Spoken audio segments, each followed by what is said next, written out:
Welcome to the Tech Deep Dive podcast, where we let our inner nerd come out and have fun getting into the weeds on all things tech. At Clarksys, we believe tech should make your life better, searching Google is a waste of time, and the right vendor is often one you haven't heard of before. Hi, I'm Max Clark, and I'm talking with Jeff DeVerter, who is the CTO of Solutions and Services at Rackspace. Jeff, thanks for joining. Max, I'm glad to be here. Thanks for having me on your show.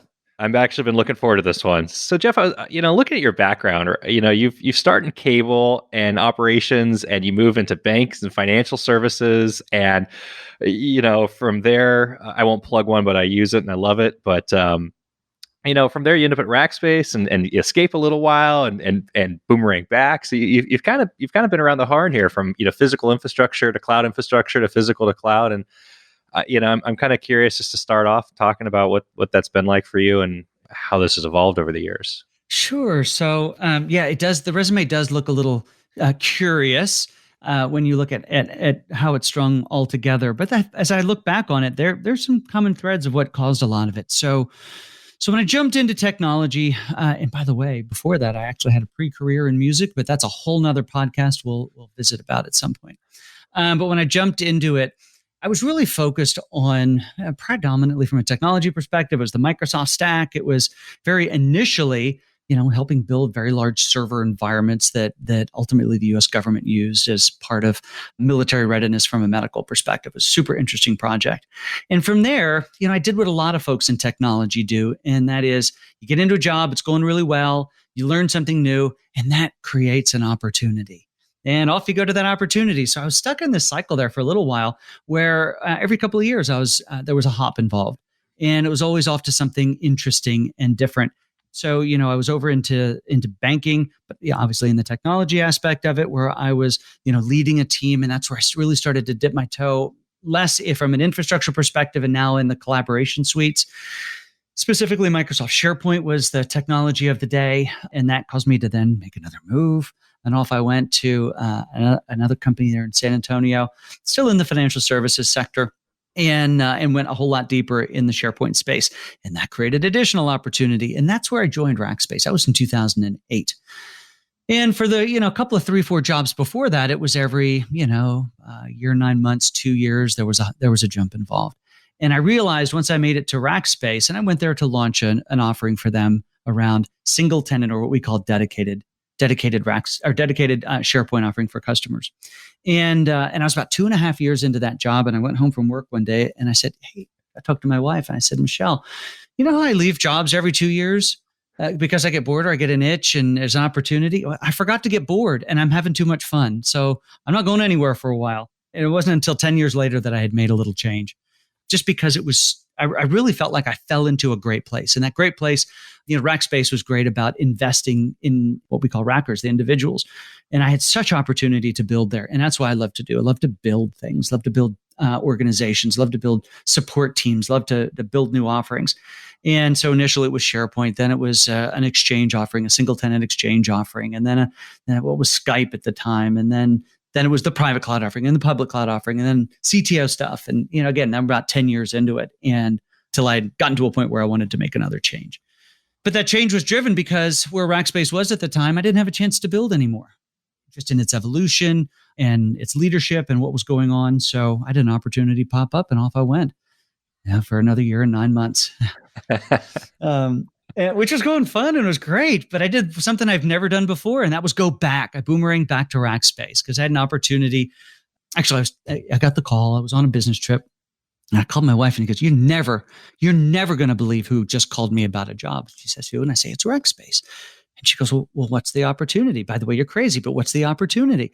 And I explain it's the CTO of the organization that builds all the services and products that we provide to our customers, and that means that as CTO, I get to cast the vision for what the next couple of years is going to mean to Rackspace, and collaborate with teams and really cast and put that vision together and dream it. Now, there are other people who are detail-oriented folks who are going to make all that become a reality. And she goes, "That sounds perfect for you." And I said, "Yes, it does.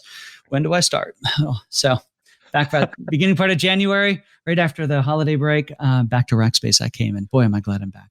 So as the CTO of solutions and you said products and services, but really solutions and services now, right? That's right. Thanks for correcting me. how much of this is visionary? How much of it is implementation? How much of this is product design? Like what is like your day job, in this role with Rackspace, and what do you have oversight over? So super question. And when I came in, it was really meant to. The first job I was given was to create the vision deck that we would use for the next 2 years of everything. It would be presented from the CEO all the way down. I actually started working on it the week before I started with the company, which was a first for me as well. But not long after I got in and working with the company, about 3 weeks in, there was an opportunity to that they needed to help shore up what we called the offer management process. And so while the job initially was all visionary type stuff, it was all not just looking for the opportunity or problems and creating a solution and then getting consensus around that, which is the heart of what the CTO role was.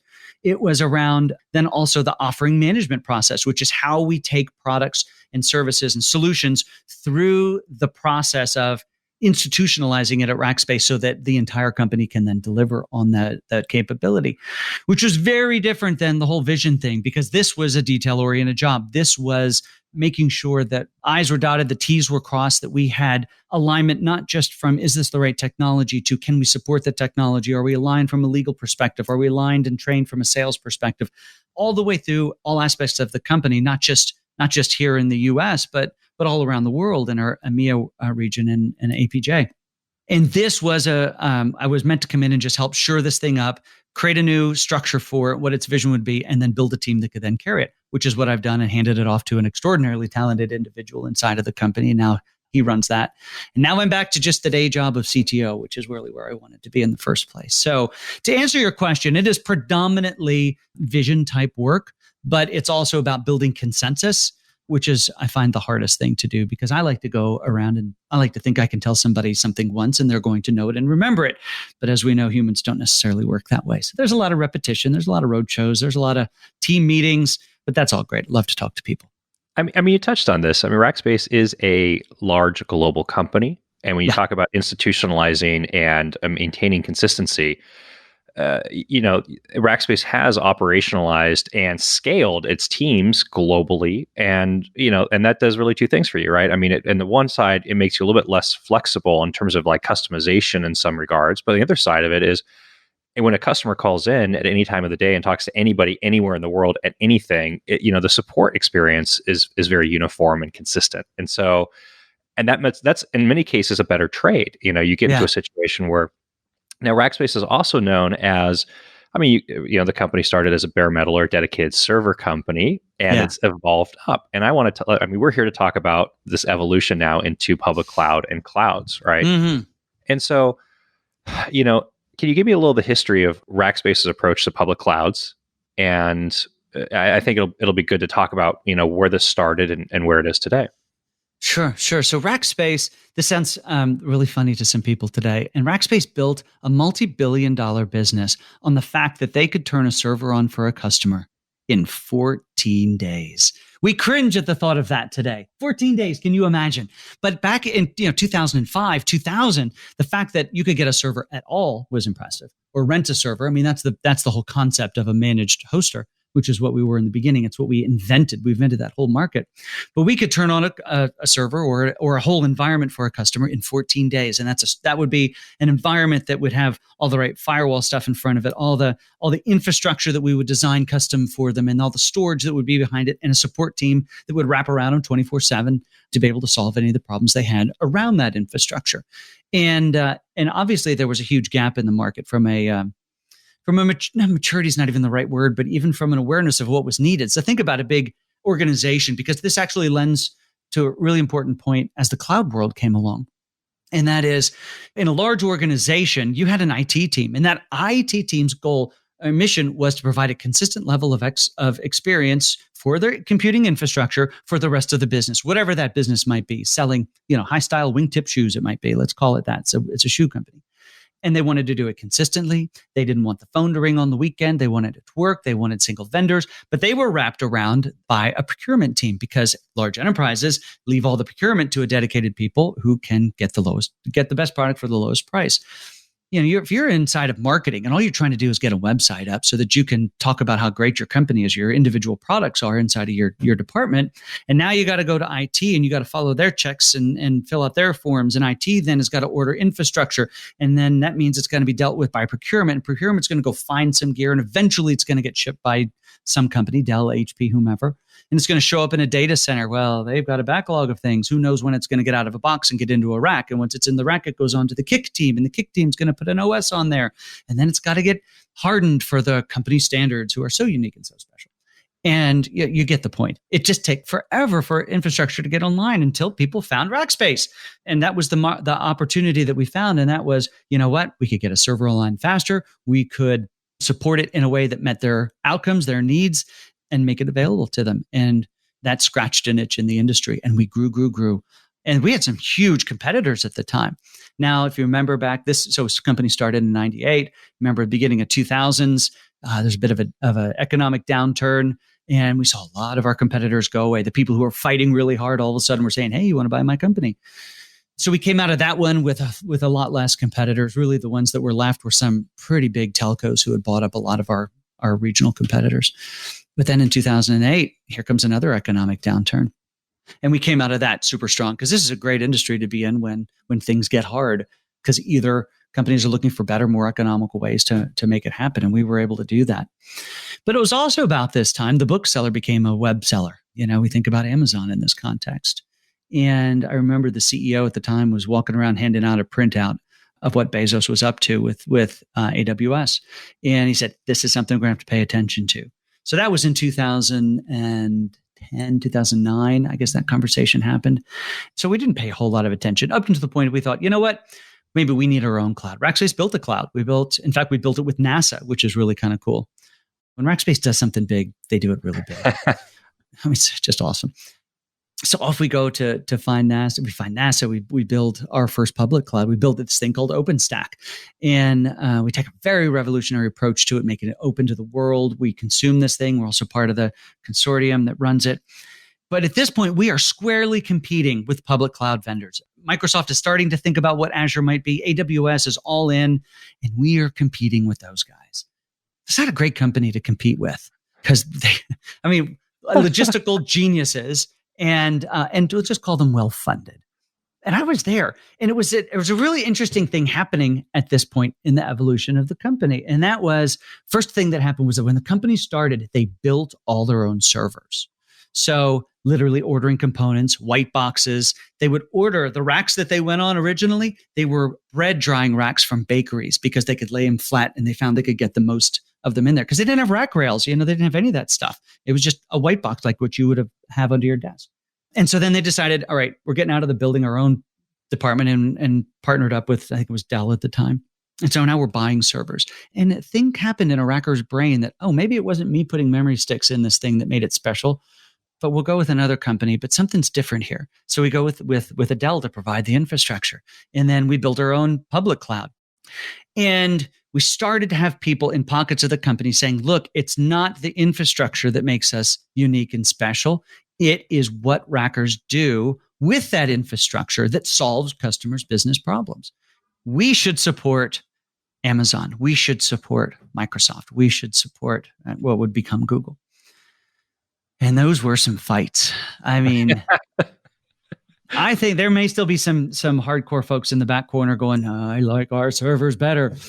But people had a lot of problems with that, because it was scary, because Rackspace made a decent margin on that infrastructure, because we would have to change everything about what we did, from a costing model, from a delivery model, from teams that would support it and the way that we would support it. The biggest thing, I'll tell you, Max, the biggest concern people had was, how can we provide an SLA on infrastructure we can't control? How do you do it? I mean, that's a constant IT, question, right? I mean, it's funny. I'm laughing listening to you talk and explain this, because, all infrastructure at some point becomes commoditized. 100%. We talk about it from like servers become commoditized. At that point, it's just become scale and margin. How can you compete at high scale at very low margins? And we're seeing network becoming commoditized right now, and these white box networking devices coming out at the same time. And for a lot, if you look at public cloud is commoditized. There's differentiators and there's different options, but to some degree, people don't think about it so much in terms of, I need this logo, I think about it like I need this many compute, I need this much RAM, I need this many functions to execute, I need this kind of storage, right? I think that mentality is changing, but still supporting and operating these things at scale and all the time, that becomes very interesting. And it's also become a very big shift for an enterprise in how they manage their IT infrastructure. When you go into a public cloud environment, things are very different, Right. and years ago, Rackspace was a lot more inflexible about how it approached and supported people, right? And that was, I think, the dipping the toes. And now, when we talk about Rackspace support and how you actually layer offerings to people, that's become a lot more flexible, and Yeah. and you're a little bit more like, what do you need from us, and we'll plug those holes for you, right? Like it's a Right. slightly different approach. Well, the phrase that became really popular once we realized, okay, we had some customers in AWS, we've got some customers in Microsoft. The world didn't end. Our business is still growing. And then we decided to really run after it. The phrase that we used as the kind of the calling card around Rackspace was up the stack and out of the rack. Because just like you said, the infrastructure was commoditized. We just can't care about it as much. We have to care that it works, but we can't hang our hat on that's the end all be all. If you go back to the beginning of the story, we could provide a server with literally nothing on it but an operating system in 14 days, and that had value. If I just provide a server today, that has no value. We've got to have security around that. We've got to have all kinds of other things naturally baked into the whole story. And it can't just be about the server. It has to be about the customer outcome on the other end. You see, even now, like in the early days, here's a little secret. In the early days, we would sign a customer to a 1, 2, or 3-year contract. And it wasn't a stated goal, but what ultimately happened was a lot of times, we would respond to stuff, but there wasn't a lot of proactive reaching out to a customer because not a lot would happen on that infrastructure in the intervening 1, 2, or 3 years. Just not that much changed. I mean, all the development cycles were waterfall. It barely saw updates. Those updates rarely needed more infrastructure. Customers' account bases weren't growing so fast that they had to throw tons of things at it. We had a few customers were, and we just added more servers. But generally, we didn't talk to customers all that often. Today, we have to talk to them every day. Let me rephrase that. We get to talk to them every day because we designed into the whole process now, as opposed to just, here's an architectural design. We're going to deploy the servers. Have fun storming the castle. We'll see you in a few years. It's now we're going to design into that the optimization process from the very beginning part of the conversation. Because if you're going to deploy out into the cloud, whether you change or not, that cloud is evolving underneath your feet on a literal moment by moment basis. And what awesomeness we deploy today may actually be out of not as perfect as it could be tomorrow, just because the cloud got better underneath it and there's a better way. We shouldn't talk about this in terms of a specific cloud because you are cloud agnostic. I mean, you have a practice around Amazon, you have a practice around Google, you have a practice around Azure, right? So it doesn't matter where the customer wants to be, and you still maintain your own private cloud practices. I mean, that's which are growing, interestingly enough. So I mean, as it relates to enterprise transitions to public cloud, or an enterprise is already in a public cloud, and they come and they say, okay, we need to do things differently. I mean, what is Rackspace? I mean, how do you explain this in a short span? Like, what is it that Rackspace is doing for these companies? And let's start like broad and let's get into the weeds. Yeah. So it's great that you mentioned that. It's great that you very correctly say, when you go into that environment, how do we have a conversation with them about what the future looks like? Because in the old days, when we would have to do an upgrade of some point, it was think about it going from VMware X to VMware Y, or, this old piece of hardware to this new piece of hardware. It's a very waterfall event. But when you adopt a cloud, again, fill in the blank on cloud of choice, when you adopt cloud, you're not adopting just a real estate location. In some cases, you're not even doing that. You are adopting a methodology. To say I am cloud, or I have cloud infrastructure, then what you're saying is you are adopting a more frequent update process. You are adopting a commitment to upgrading your application to utilize more efficient mechanisms, and we'll define what efficiency means in a minute, for how that compute happens, whether you get down to the point of containers or even serverless, how your storage works. In the old days at Rackspace, when someone would say, I want redundant storage across multiple data centers, you're just 2xing or 3xing your costs, because not only do you have to literally double the physical infrastructure that's holding the storage in two different locations. You got to get special software to make it stay in sync between them. Now it's just an extra line in a script or a checkbox in an interface to say, replicate this into 3 or 4 or 27 different locations and make it available for fill in the blank number of days, weeks, months. And so Rackspace has to take all of that into account. And here's the other thing Rackspace has to do, and this is very different, is the move to the cloud transition to, and again, that's not just real estate, it's methodology, is one that if a service provider like Rackspace doesn't go into it with eyes wide open, that we have to continually show value, even after that architecture is in place and it's been built and the customer's been moved in, we'll lose that customer because it just sort of chunks along and works. And the amount that they would need a Rackspace involved becomes less and less, which is why Rackspace now focuses a lot more on applications and even application development and teaching customers how to become, air quotes for those of you who can't see them because it's not video, to become cloudy. And that's ultimately the goal. So we talk about that in cloud maturity. We talk about multi-cloud. We talk about all these sorts of things. So cloud is cloud maturity and being cloudy, right? I mean, this is more than just taking and virtualizing infrastructure in your office or in your data center and then putting it into a public cloud, right? And that's right. And when we look at the different public cloud platforms themselves, you have, base infrastructure. So you have compute, you have storage, you maybe have, you have these building blocks, and then they all offer managed services on top of it, whether or not it's a managed database service or a managed object store or a managed, columnar storage or something along those lines, right? Right. And people don't, I think, understand where they're actually spending money in their clouds and what actually causes pain for them as they're making these migrations. I mean, the comparison I've always asked, should I run this method of compute in Amazon or is it cheaper in Google? And the answer is it's almost negligible, and who cares, because that's not where you're spending money. You're spending money in your support infrastructure and supporting that cloud. You're spending money in your egress costs to move data in and out of that cloud. You're moving data in, you're spending money in your data science or machine learning, pipelines. Yeah. These things become very expensive, but not necessarily is it cheaper to run this compute here, or this compute there, or this compute in this other place. And this is something that Rackspace, you guys help a lot of people with these decisions, and also maybe optimizations or what's the word I'm looking for? Migration of workflows off of one environment to another to optimize that. So we think about cost optimization a little bit differently.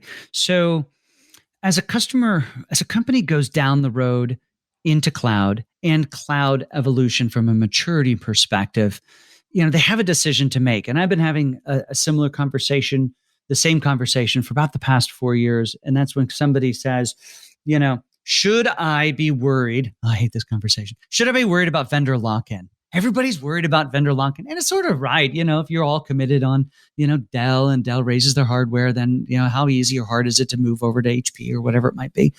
But when you think about vendor lock-in from a cloud perspective, what this does, so what they're wanting to do is, if all of a sudden favorite cloud provider of choice raises their rates, they could easily move to another cloud provider.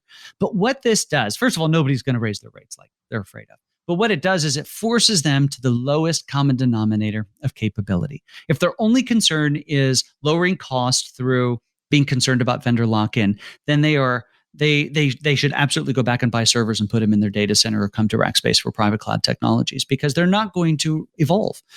So if you only are focused on that, then you're not going to use the higher order things. You rightly said it before, and that is that the cloud now is more than just infrastructure, and there's all sorts of things that clouds are building on top of it. When you talked about how Rackspace, was dealing with commoditized infrastructure, they realized that the VM is a commoditized piece of infrastructure. And so what they've done is they've done two things. They've, one, found ways to make a VM non-commoditized. Think about your high compute machines, if you got GPUs in them that'll do special stuff. So they have specialized things they can charge a handsome price for. But for the other stuff, they don't care. They just want your stuff, your storage into there, especially if they get your data, then they've got you. But once you're in, if you start to peel away those monolithic applications that you originally moved in and start to use the higher order things, what it does is it gives your business power. It gives your business, puts your business back in the driver's seat, because IT no longer is sitting there hand in hand with procurement going, where can I find the cheapest cloud? Because I had been in those conversations and they're miserable. But now you're in a conversation where IT is working hand in hand with the business to help direct them to create a technology suite which serves them and puts them in the driver's seat from a cost governance perspective, from a technology governance perspective. For instance, if a customer is able to take their application and break it down into serverless, and what serverless does for them in this scenario is they don't have to think about the infrastructure. The cloud provider does all that. It patches it, they make it available, they make it redundant, they do all the things. And what they do is then they charge you by the drink to use that service. Well, what that means then is IT can now very much measure how many transactions to do one order of function. Let's say it's a marketing comes along and says, "Hey, Mr. IT, I want to put up a Super Bowl ad, and we're putting up we're putting up a Super Bowl ad, and you need to put up a page to capture all of our awesome viewers who are going to come look at it." Well, they can deconstruct that web page and know how many transactions are going to be involved, and they can measure that against what they're being charged by the cloud provider for those transactions, and now turn back to the business and say, it is going to cost you X number to actually do that. Is that worth it to you to make this decision? See, it actually puts control back in where they wouldn't have any idea what it would take from an infrastructure to put online to be able to answer the call from a Super Bowl ad type of a scenario. So I think it's a long way to answer your question to say, as a company evolves and they stop thinking about infrastructure and start thinking about capabilities and the cloud that they're in, or choose a cloud not on who has the cheapest VM, but who has the technology and the reach geography that ultimately meets their needs, and then go all in. My recommendation is to go all in.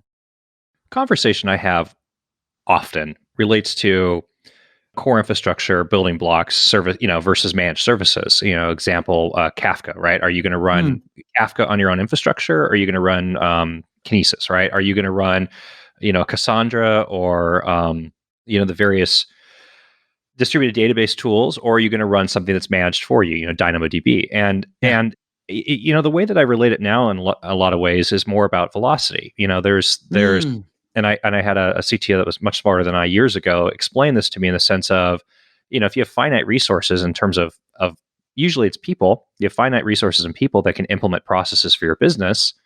Do you spend money in trying to bring more people into the environment, or do you take a shortcut and you go buy something off the rack? And this was, so you're talking this build versus buy decision always. And clouds do a really good job of providing this infrastructure and saying, oh, you don't have to figure out how to run Kafka. You can just turn it on and run it. And, a year and a half down the road, when you realize it's costing you a lot of money, well, maybe then you're ready to operationalize it and move it back into your infrastructure. But these are all decisions also an enterprise would have to make. But with a partner like Rackspace, it could be, hey, we're going to run a managed service from the cloud.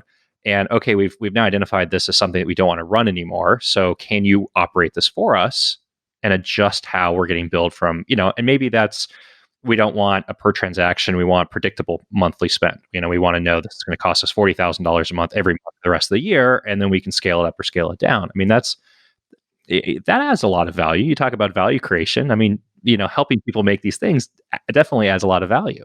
Yeah. So Rackspace is filled with a ton of smart people, but some of the smartest, in my opinion, are what we call sales engineers or sales architects. And so if you think about break down the whole delineation of, who's all involved in that whole sales and support structure, you've got somebody on the front end who's going to, be that smiling person who is the front up salesperson, but they are 100% supported by those sales engineers. And it's the sales engineer's job to sit with the customer and listen to their business challenges. What is the customer trying to solve for? And we'll also ask, what's your favorite technology along the way? But they've chosen a cloud. Even people who say they haven't chosen a cloud, they have a favorite. And we'll wrap them with a sales engineer who knows that cloud inside and out. And here's, I think, one of the massive pieces of value that a Rackspace brings to the table. And that is that on a day-to-day basis, we are architecting and designing with the latest cloud technologies and staying ahead on what those latest cloud technologies, those solutions for the customer, because it's impossible for any customer on size to be able to really stay abreast of everything that an AWS is deploying on a day-to-day basis, or either of the other two providers. And but these guys do, and they stay trained, and they're self-organized, and they're doing some amazing work. And so they actually can help make those low-level type of decisions. Well, what are the goals for your data storage? And help decide, do we need to architect some data storage that will meet those needs, or can we use it as a service and let that kind of happen? And just as there are super smart people on that sales engineer side to architect the stuff, they're handing those workloads off to a professional services team to do the build. And then they're handing that work off to a support team to then manage on a day-to-day basis.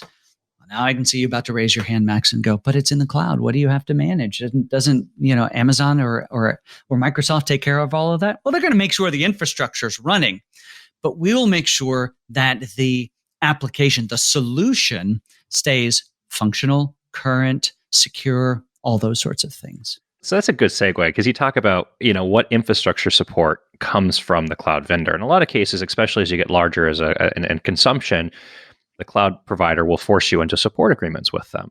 But that's not necessarily like a golden ticket into support resolutions with the cloud vendor. So in an engagement with Rackspace, Rackspace staff and support are triaging and managing and troubleshooting and doing everything that needs to happen before escalating into and saying, okay, we know this is an infrastructure problem, Amazon or Google or whatever, we need you to fix this for our customer.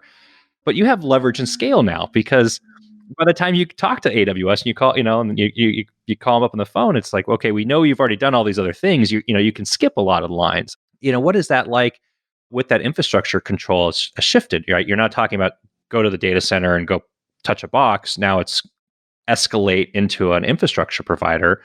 But that is of value, and that is something that you do offer and people do need. Yeah, and it's a very much a different angle. Now, granted, a couple of the providers are now starting to offer a managed service. And let's just define real quick what managed service means. It means that you're going to pay a company, maybe even the infrastructure provider, some money a month, however they decide to charge for that. And what that means is they're going to do some sort of extra service on top of the infrastructure that's just not part of when you go and buy it. In some cases, it means something as simple as you can get to a higher level technician, not coming in through tier 1, but maybe coming in through tier 4. And if you're super big or you pay a ton of money, then you maybe even have a dedicated person or a technical account manager who is somewhat familiar with or aware of what your infrastructure is trying to do, and becomes a good touch point to then rally all the different people inside of that cloud provider to fix whatever the problem might be. But a lot of times, Max, where they're drawing the line is, oh, that's your application. I can't touch your application. My infrastructure works. Or I think that your VM is misconfigured in this way, and they're not actually allowed to log into your VM. You will still have to go and affect that change. But when you go with a provider like a Rackspace, this is actually if we strip out the infrastructure, we loved our white boxes in the early days and we loved our own servers. But in the early days, the value is the fact that while we provided that server, we provided and made sure that server, and in some cases, the application itself had a guaranteed uptime. And when you called and said it doesn't work, or we sensed that it didn't work, then we were already on it and making that change and ensuring that not just that the disk is spinning or the C prompt is blinking, but that your application was doing what it was designed to do. We would implement monitoring techniques that would do transaction or synthetic type monitoring to make sure it was one, behaving, two, behaving in a timely manner, and things along those lines. So, if you have SAP HANA, right? That's an application that's pretty understood in terms of support delivery, and you guys can operationalize SAP HANA pretty straightforward. When you're talking about a customer who's written their own application, and in theory has a CI/CD pipeline and is doing regression testing, and but even still, that environment's going to change pretty frequently. That changes your operational structure in order to support that application. How do you operationalize a customer's application to help them support themselves in whatever environment it's in? So that's a really good question. I'm going to answer it in a couple of parts. The first is how we have done that. And there's a couple of ways that we've done it. One, we have gotten really involved when a customer is a mature customer like that. And by the way, if they've got a CI/CD pipeline and they're doing daily, minutely, whatever the timeline is, builds, this is an advanced company in the grand scheme of cloudy type companies. And we have an offering that actually can come alongside of them and provide support along that way and support the pipeline and understand the code. Now that is, to be transparent, those are people being involved in your process and your technology. But Max, that's not going to scale. You used the word before, and I wrote it down on my piece of paper because I wanted to come back to it, and that was the word velocity. In the early days, speed was enough for Rackspace. Server on in 14 days. Good. There just didn't get any more complex than that. But today, speed without direction may just send you into a brick wall. And that's what, of course, velocity is speed with direction. And that's where our focus is how do we help a company accelerate their digital transformation, their corporate transformation through the use of technology. And we are actively working on projects right now for what will happen in the next 3 years. I was watching something by Microsoft earlier today, and that was, they were talking about application. It was an application development thing. And the short story is the future of Rackspace is to be embedded and involved in the customer's custom development lifecycle, in providing a CI/CD pipeline, in being involved and connected into theirs from a monitoring and awareness perspective, applying data models to that, applying a machine learning algorithm to that, and helping them understand what good deployments are programmatically, so that we can get to a point to where AI ops really does become a reality. Because the amount of applications that we're going to be faced with in the next 5 years is stunning, the explosion that's happening. You can look at it a couple of different angles. One would be the amount of storage. I think we're going from 75 zettabytes to 157 zettabytes by 2025. So you look at it from a data perspective. The same thing holds true from a device perspective. I don't remember the exact numbers. But the stat I heard this morning, which was in a Microsoft broadcast, by the way, but they were citing a Gartner statistic, and that was, in the next 5 years, more applications will be written than were written in the previous 40 years. Think about supporting that. There aren't enough humans on the planet for us to be able to manage those the way we've done them in the past. And it's going to have to be done automated. Hi, I'm Max Clark, and you're listening to the Tech Deep Dive podcast. At ClarkSys, we believe tech should make your life better. Searching Google is a waste of time, and the right vendor is often one you haven't heard of before. With thousands of negotiated contracts, ClarkSys has helped hundreds of businesses source and implement the right tech at the right price. If you're looking for a new vendor and want to have peace of mind knowing you've made the right decision, visit us at clarksys.com to schedule an intro call. So a few years ago, I had a CTO tell me, basically he was at a company and he had to travel a lot. And so he was constantly on a plane between where he lived and where his office was with the corporate parent, and it wasn't a long plane flight, maybe, 4 or 5 hours, but he recognized a certain degree of stress every time he was on a plane. What was happening with his infrastructure running in a cloud provider? Was it serving traffic? Were they able to conduct, commerce and serve their customers and onboard and everything that comes along with, we have a business connected to the internet and what are we doing with it, right? What he was looking for at that time was he was looking for a partner that could help manage his environment, not necessarily do application development, but manage and make sure the things were running. Like, who was responsible for keeping everything running? And that partnership ended up becoming with Rackspace. It's been very successful for them. And this leads me to a question about how you actually implement and what service blocks are and how people make decisions, because there's a lot of options now from Rackspace. And what used to be this all or nothing kind of one size fits everybody forced approach has now become a very flexible, nimble, here's all the different pieces that we can offer you. Which ones do you want? And so how do you actually layer? What is a service block? How does this layer together? And how do people understand, I want these things, but I maybe don't need this other thing right now? Yeah. So in the earliest days of Rackspace, we had our support model was what we called a denial of support model. We didn't answer the phone. It was not good. This was the first couple of years. And at one point, one of the original founders had accidentally answered the phone when it was a customer who had been down for several days. This customer was livid. And through that highly energetic conversation, this founder realized, he hung up the phone and he slammed his hands down on their card table, because this was not a fancy company at the time. It's very early days, Rackspace, first couple of years. And he said, we have got to get fanatical about customer service. This was against everything in the previous a couple of years, because these were techies. These were technical geeks, and they were like, if you can't run a server, we shouldn't sell you a server. But they realized that they had to support it. And what that meant over years has evolved. We now call it fanatical experience, but deep, deep, deep in our DNA at Rackspace is the fact that we will do whatever it takes to serve that customer and make sure they have an amazing outcome. In the early days, our support, the way we charged for it, was built into the cost of the server. You just paid for it. And then when cloud came along, we adopted a similar fashion. And I talked about this earlier.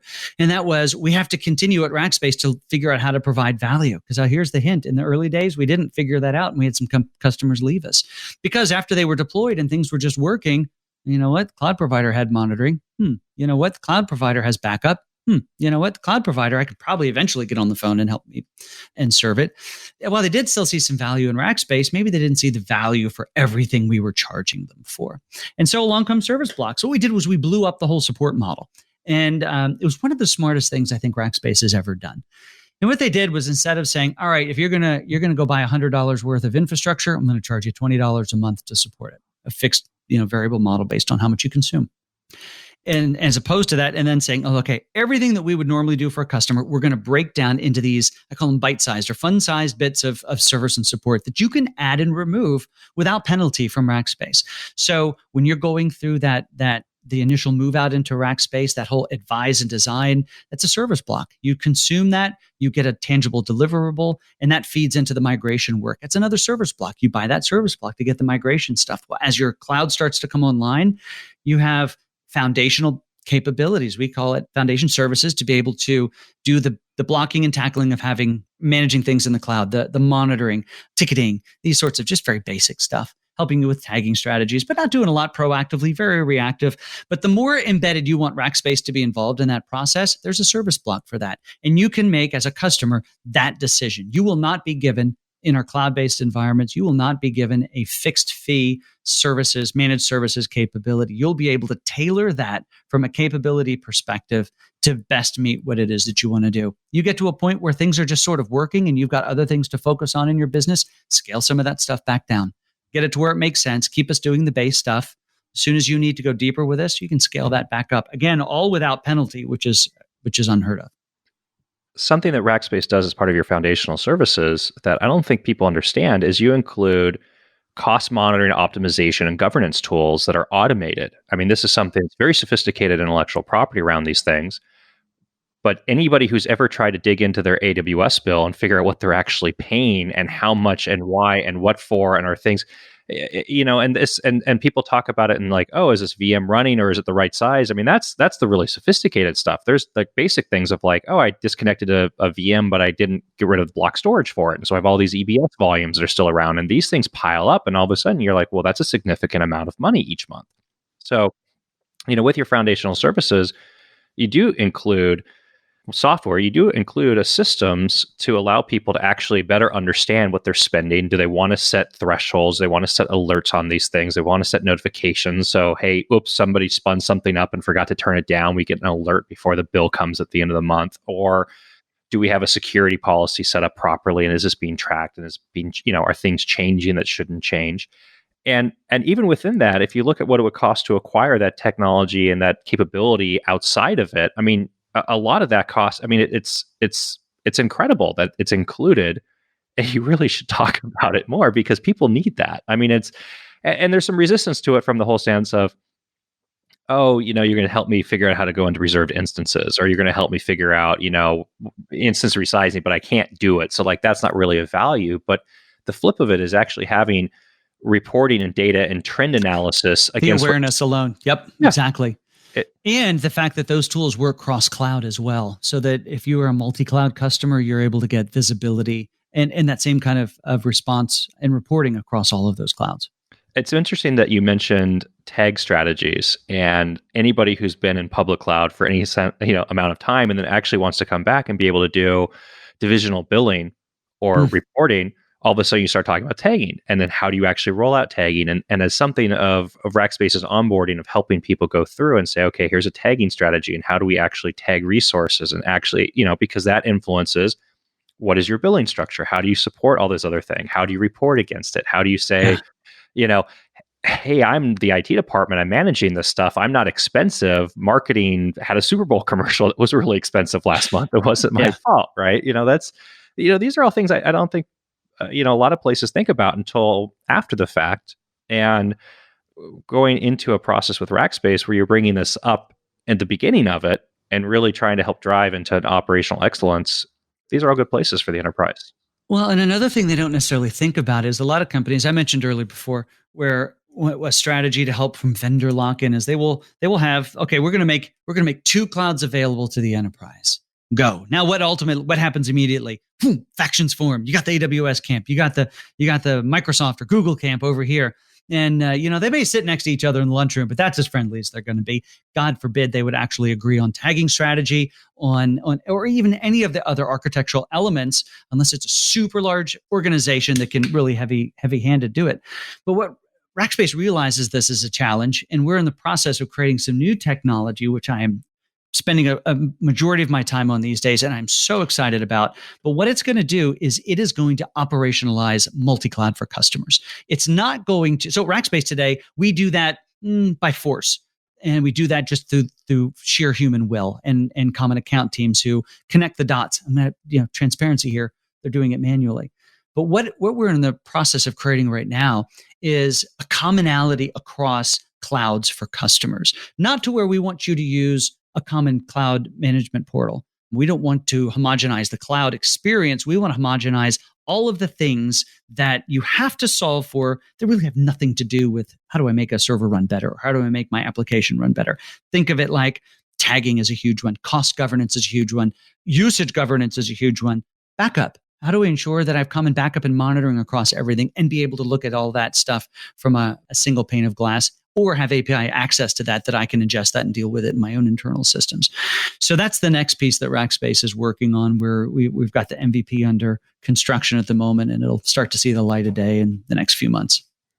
Multi-cloud is a huge, consistent topic.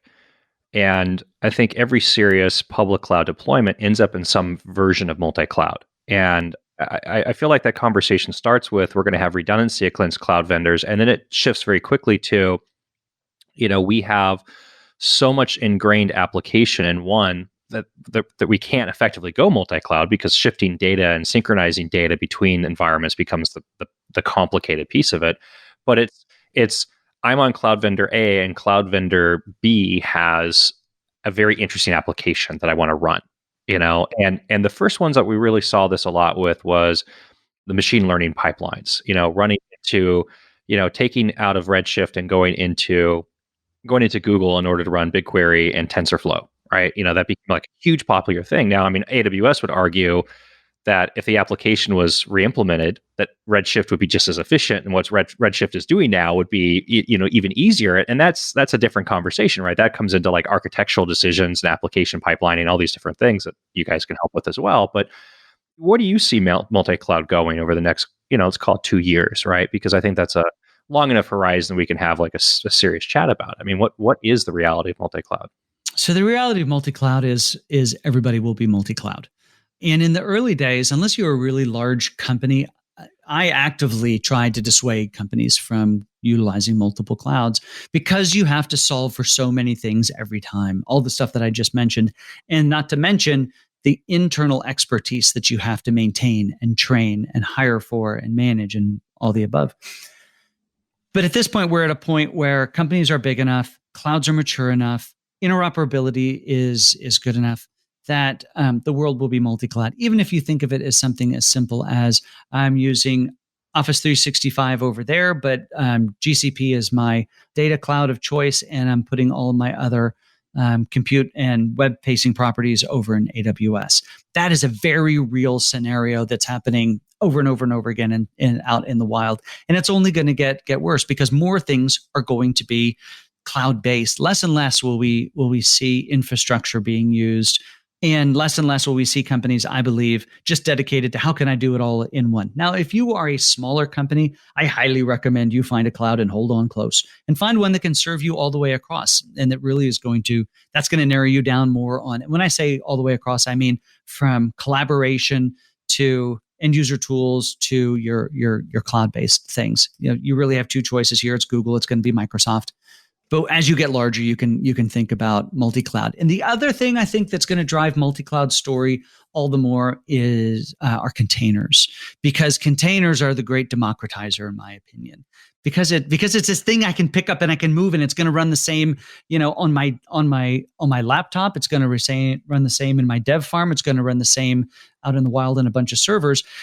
and it can be built into the CI/CD pipeline, and I can broadcast a brand new application stack every single time in cloud of choice. I think that's going to be a huge driver of multi-cloud. Containers are awesome. It's an awesome piece of technology. If you've ever done application development and trying to figure out what your production release cycle looks like, containers make your life a lot easier. And for portability, as you said, they make your life a lot easier. But question for you: as more and more enterprises come into the fold with containers, are they already behind the trend a little bit? I mean, has containers already been jumped into serverless? Should we be talking and focusing on application deployment into serverless infrastructure as opposed to container application development into, whatever your container orchestration is?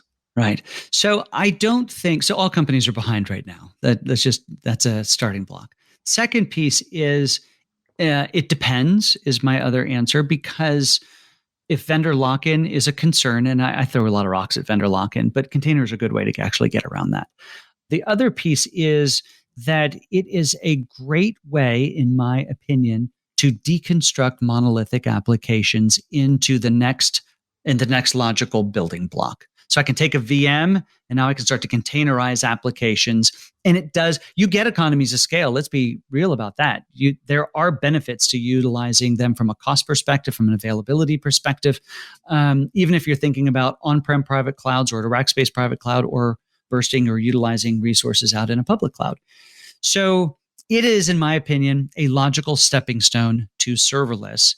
But while I do believe that some workloads will remain and make sense to leave in a VM type construct, more of them will be left in a container construct, but then still tons will be in the serverless world. And the other explosion from it, and it's to come at the conversation, Max, from a different direction. So we're thinking about these big applications and how do I turn them and make them cloudy? Well, think about what's happening and the revolution that is happening right now in the low code, no code application suite. All of that is 100% enabled by serverless. So they get to completely bypass the whole VM world because they're utilizing an application suite or a cloud provider of choice, but they're completely circumventing the whole VM container conversation and going straight to things that are enabled through serverless technologies in the cloud. I got into the internet originally with a modem. So like everything that is happening in the world on a constant basis, it just never ceases to amaze me. And I mean, we're spoiled. I mean, we have LTE cell phone modems that are insanely fast in certain cities and all these things. But when you look at what's available, and we can get into like really deep tech conversations, but I go back to what you were saying a lot in the beginning of this, which is how do you enable an organization to do whatever it is that organization needs to do, right? It's like tech choices. We can get into battles and you can have cloud A versus cloud B, or server vendor A versus B, or network vendor or this, or container versus serverless. But, we really still have to connect all this back to what is the organization actually trying to do? Like, what is its mission? How is it serve its customers? And I feel like that does get lost a lot. People get in, fall into tech and they lose sight of what is actually the goal of all this stuff. Well, folks like you and I love to get lost in the tech. That's just what we've done forever. I mean, you probably, bound 2 different phone lines with modems just to get a little faster than 56.6 or 14.4, if you remember those days, or 96.100. But that's the thing. When a company goes through this transition, it's not about the technology. Technology is one of the 3 legs of the stool. It's people, it's process, and then it's technology. And the easiest piece of this is the technology. We get enamored by it because we like the shiny tech bits. But the people in the process is the hardest thing. And I love using the word because I think it really applies here. And that's the revolution that's happening inside of large enterprises. And it's happening there first because they can afford it. And what they're doing to enable, and this is, I don't know if it's Microsoft Word, but I just hear them using it the most, and that is the citizen developer. And they've got some great tools in their Power Apps platform to be able to do this. But Gartner's number, I obviously just watched a webinar earlier today, but Gartner's number is that 65%, in the next 4 years, 65% of enterprise apps will move to no code, low code. And that is a massive transformation of what's happened. The only way that they can do that, by the way, is you can't use developers. You have to use the business analysts. You have to use the people who have been in the business forever and understand the business. And the tools are sophisticated enough that you can literally drag and drop a story or just write a couple lines of T-SQL to get what you need out for a report. To be able to create a meaningful solution that will never touch corporate IT. Can you believe that? Never touch corporate IT. The other quote that I've heard is just stunning, is that Ford Motor Company now has more computer engineers and coders than they have mechanical engineers. Car companies aren't car companies anymore. And we know that from Tesla's perspective, but the other ones. And that revolution is happening everywhere. And that's what's exciting about being in tech right now. And you get to sit in an interesting intersection with all this, right? Because companies that are not tech companies that have to figure out how to become tech companies or need to figure out how to operate tech for their companies, or maybe it's a further extreme that want to be in a position where they don't want to be tech companies at all and they just want to partner to support and enable their business, right? I mean, this becomes an intersection. Rackspace originally was a logistics company dominantly, right? Could you buy server equipment and build it and put it into a facility and connect it to the internet? And how efficient were you at performing those steps, right? And then could you answer the phone and support people and help them log in and change their passwords or install an application or whatever? You're still, to the most part, you still have that logistics kind of, brain going in, but now it's less about server infrastructure and more about applications and where applications are running, how the businesses actually interact with them. Yeah. I mean, you look at the evolution and it was from, we have our own servers, happy with that. Then, okay, on-demand computing is probably going to be a thing. We'll build our own server so you can come on-demand compute with Rackspace or on cloud. And then it was, well, really the servers don't make us special. Rackers make us special in what we do for customers. So let's go support things on the public clouds. And then it wasn't just, well, we're supporting the infrastructure. If the infrastructure is so darn important, then maybe those applications are. So we got really deep in SAP and Oracle and Salesforce. So supporting specific applications as deep as we did everything else. And then Rackspace's latest pivot, it just looks to where we're going, is when we acquired Anika, announced it last fall, finalized it this spring. And that's all around custom development. It's around how do we help companies go through that transformation, not just from a technology perspective, but from a people and a process perspective. Some companies just hire us to come in and be referees, if you can believe that, to help grow them in their capabilities and help make sure that they like each other at the end of the day. Well, Jeff, this was fantastic. Thank you so much for your time. I promise, if you are willing to do it, I'd love to have another one where we can get into the religious debate of monolithic versus microservice-based application development. Oh, yes. And then whether or not that should be deployed in containers or serverless. I think we could probably, but I will, we'll have to give ourselves a lot of time to get into that chat. No kidding. Hey, I really appreciate being on today, Max. Thank you so much. We really appreciate your partnership. We appreciate you just being part of the Rackspace larger family and everything that we get to do together. Well, thank you, Jeff. Talk to you soon. Bye. Thanks for joining the Tech Deep Dive podcast. At Clarksys, we believe tech should make your life better. Searching Google is a waste of time, and the right vendor is often one you haven't heard of before. We can help you buy the right tech for your business. Visit us at clarksys.com to schedule an intro call.